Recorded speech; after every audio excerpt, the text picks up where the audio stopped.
You're never too old to live the life of your dreams. Being successful is about how I'm feeling now. Won't you let me in your room? All I know is how I left so soon.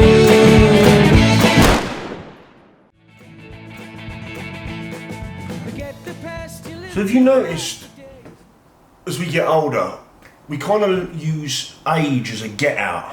Well, I'm too old to learn to play the guitar. I wish I'd learned a language in my 30s. Or I'm never going to have a relationship with anybody now at my time of life. But my dad died when he was 33. So from a certain vantage point, he was an old man at like 32, or he was old at 32. My young cousin Wayne died of meningitis when I think he was 3 years old, and this was in the late 70s. From a certain way of looking at it, his lifespan, he was old at like 2.5, right? But they had no idea when they were going to check out. Move before we lose, instead of making this. Have you heard of the 20? This is a pretty good. The 27 Club. You know all those musicians who like died at the age of 27 or died quite young. And have a look at the contribution, like legacies some of these guys left behind. Like people like Amy Winehouse, Kurt Cobain, Jimi Hendrix I think was 27, wasn't he? There's so many examples of that. Like Buddy Holly, I think was 22 when he died in a plane crash with two other musicians who were quite young. I think one of them was Richie Valens. And look at what Buddy Holly left behind in like that 2-year period between the time he got his recording contract and the plane crash. People still play his music to today, but we've heard of Buddy Holly, right? The actors, Heath Ledger was quite young, James Dean, right? But look at what those guys created in a short space of time.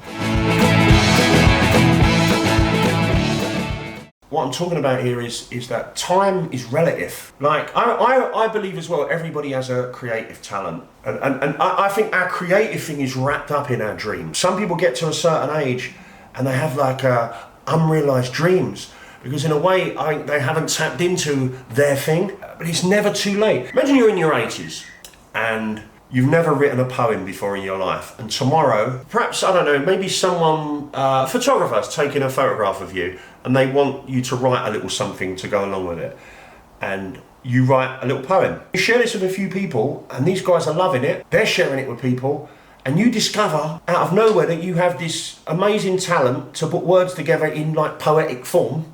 So you just continue to write from now until forevermore, and you leave behind this great legacy. I understand we have no idea how long we've got left, right? And that's what I'm talking about. Like, Buddy Holly had no idea how long he had left. John Lennon had no idea how long he had left when he was assassinated.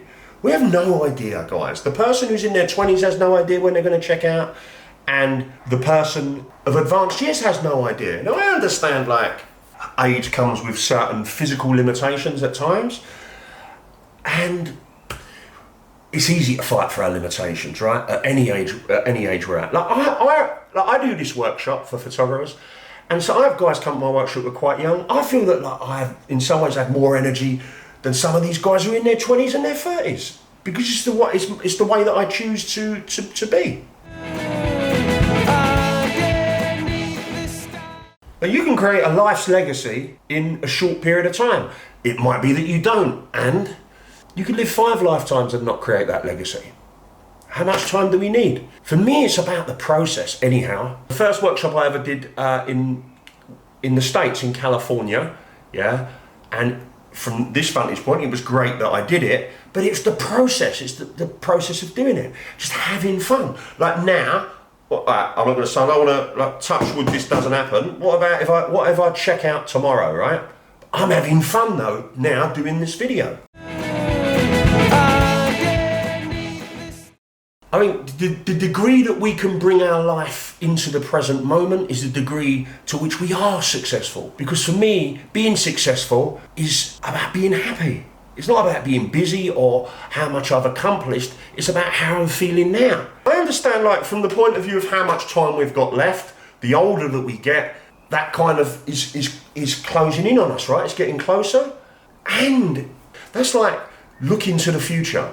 But where is that anyway? It only exists as a thought form now, right, in our heads.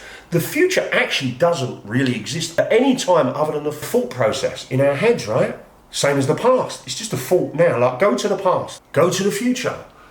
It's like, we can't. So all we ever have is now. Like now. This moment here, now. So if you're 21, really, you could think about the future and all of this stuff that you're going to do, right? And all you really have though is now, right? But if you're watching this video and you're in your 80s, you can think about tomorrow or the past. This might happen tomorrow. How much time have I got left? All you ever really have is now, all right? And all those guys that we were talking about earlier in the video, the guys that checked out at a relatively young age, the only time they ever had to create was there now. But listen to this.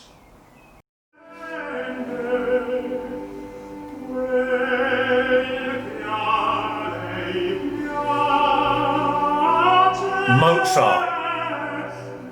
He was 35, guys, when he checked out. You've heard of him, right? Age is just a number. It's just a number. Alexa, stop. Just getting carried away. This is what I'm seeing a little bit more as I do get older. Life hasn't too much to do with how much time we've got. It's to do with what we do with the time that we do have.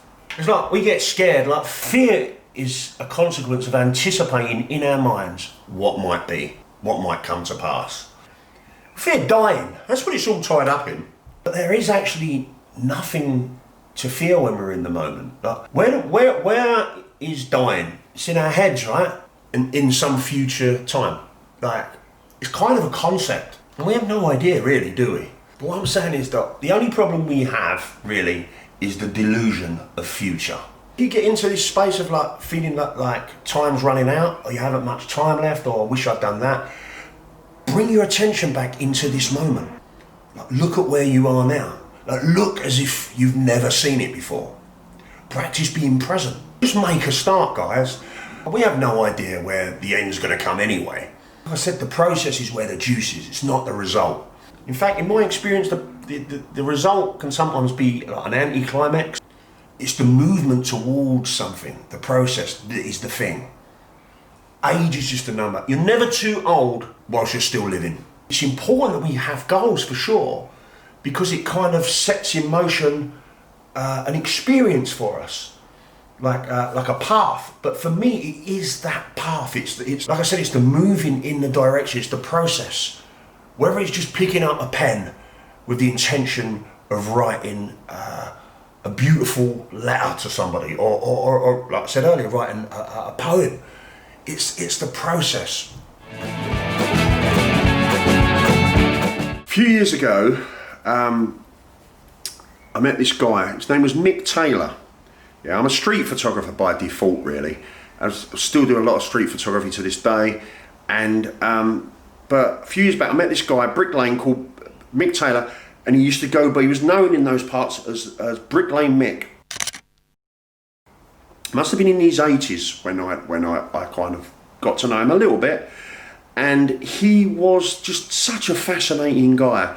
He lived pretty much in Brick Lane his whole life, and he'd been homeless for long periods of that. But he always had such an amazing spirit. He was always so joyful. And he used to express himself through the way that he dressed. He was the coolest old guy you'd ever hope to meet. I used to remember thinking, if I get to that age and I'm that cool and I'm that happy and that joyful, I'll be okay. I'll be doing something right. And so what I'll do actually, the thumbnail of this video, I'll grab a picture of Mick. He passed away a few years ago.